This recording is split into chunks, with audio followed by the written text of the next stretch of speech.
What is going on, guys? This is episode 3 of the complete walkthrough of Seller Central. Welcome back.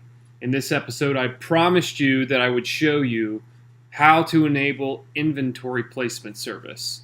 If you're not familiar with what inventory placement service is, basically that is Amazon's way of allowing you to send all of your shipment just to one FBA warehouse.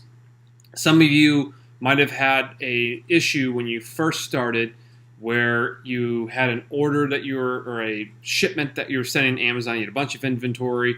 Maybe it was all the same thing, and Amazon told you to send it to 12 different places. Obviously, that's not good because it costs a lot more to do that. So here's a quick and simple fix. So here we are on the front page of Seller Central. All you got to do is go to the Settings tab and go down to Fulfillment by Amazon. Any day here. There we go. And then you're going to want to go down to Inventory Placement option. And see, I have it enabled. So what you would want to do is go to Edit and make sure that the inventory placement option is enabled. Okay.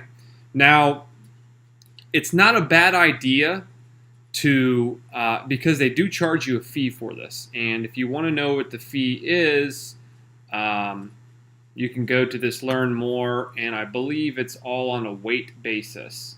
It's really not that much, but if you're sending in a lot of inventory, it could add up.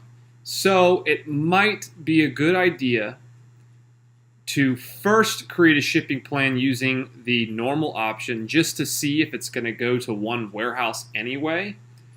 And then if you see that it is going to multiple warehouses and you don't want to do that, then delete the shipment, come back here, select the inventory placement service, enable it, go back, recreate your shipment, and it will all go to one warehouse. So that is how you do it. So yeah, now you can save some money on shipping. Awesome. Okay, that's all I had for this one. You guys, as always, hit that like button, please, and smash that subscribe button. If you have any questions, put them in the comment box below. But I'm sure you don't. This was pretty straightforward. Awesome. See ya. Keep it real. For real.